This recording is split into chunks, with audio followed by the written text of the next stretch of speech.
Hello everybody and welcome to the first video from Mrs. Maloney's book club. Our first book is going to be Room on the Broom by Julia Donaldson. I feel like this book is a great example of kindness and how one small act of kindness can create a ripple effect. So to demonstrate what a ripple effect is, I'm going to drop a marble in this pot of water and you guys can see what this small little marble can do to this big old pot of water. Ready? So did you see how the ripples went through the whole pot? I'm going to show it one more time. And that's what kindness can do in our world. So, and with that, I'm going to start reading the book now. The witch had a cat and a hat that was black and long ginger hair and a braid down her back. How the cat purred and how the witch grinned as they sat on their broomstick and flew through the wind. But how the witch wailed and how the cat spat when the wind blew so wildly it blew off the hat. Down, cried the witch, and they flew to the ground. They searched for the hat, but no hat could be found. Then out of the bushes on thundering paws there bounded a dog with the hat in his jaws. He dropped it politely, then eagerly said, as the witch pulled the hat firmly down on her head, I am a dog, as keen as can be. Is there room on the broom for a dog like me? Yes, cried the witch, and the dog clambered on. The witch tapped the broomstick, and whoosh, they were gone. Over the fields and the forest they flew. The dog wagged his tail, and the stormy wind blew. The witch laughed out loud and held on to her hat, but away blew the bow from the braid, just like that. Down, cried the witch, and they flew to the ground. They searched for the bow, but no bow could be found.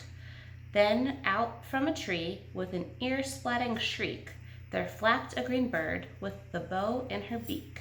She dropped it politely and bent her head low, then said, as the witch tied the braid in the bow, I am a bird, as green as can be. Is there room on the broom for a bird like me?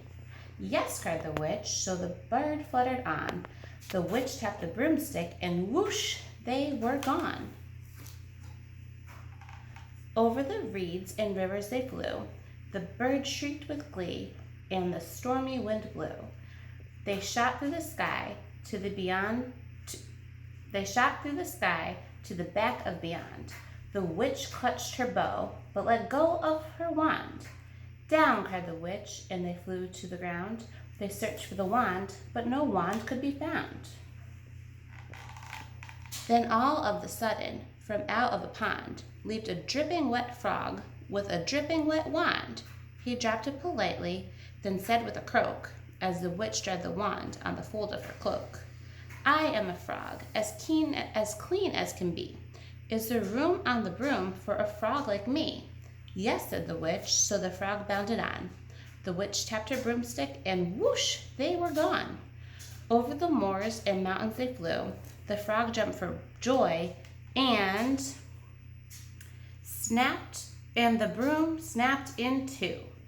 Down fell the cat and the dog and the frog.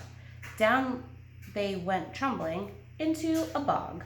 The witch's half broomstick flew into a cloud, and the witch heard a roar that was scary and loud. I am a dragon, as mean as can be, and witch with french fries tastes delicious to me. No, cried the witch, flying higher and higher. The dragon flew after her, breathing out fire. Help, cried the witch, flying down to the ground. She looked all around, but no help could be found. The dragon drew near with a glint in his eye and said, just this once I'll have witch without fries. But just as he planned to begin on his feast, from out of a ditch rose a horrible beast. It was tall, dark, and sticky, and feathered and furred. It had 4 frightful heads. It had wings like a bird.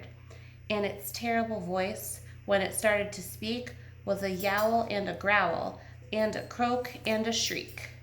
It dripped and it squelched, and it strode from the ditch. and said to the dragon, "Buzz off, that's my witch." The dragon drew back and started to shake. "I'm sorry," he sputtered. "I made a mistake. It's nice to have met you, but now I must fly," and spread out his wings and was off through the sky.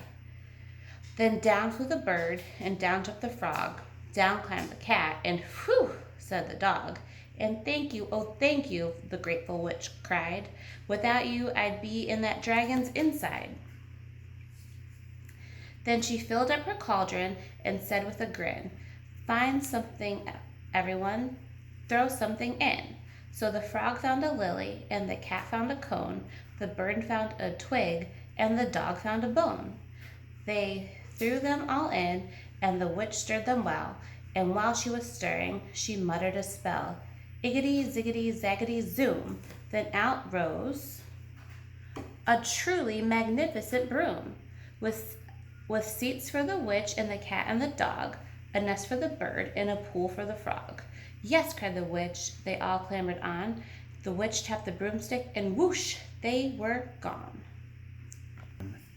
Okay, so now that we read Room on the Broom, which I think is such a great book, I love the rhymes in it and the pictures, I want you guys to think about these questions. The first one is, how did the witch show kindness? The second one, how were the animals kind? The third question is, how did these acts of kindness create a ripple effect in the story? The fourth question, can you think of a time an act of kindness created a ripple effect in your world? And I want you to think about what you can do today to be kind. I'm going to post these questions in the chat box below, so feel free to give me your answers. I'd love to hear how you can be kind. And have a truly wonderful day, and I'll see you next week with another story. Thanks for stopping by.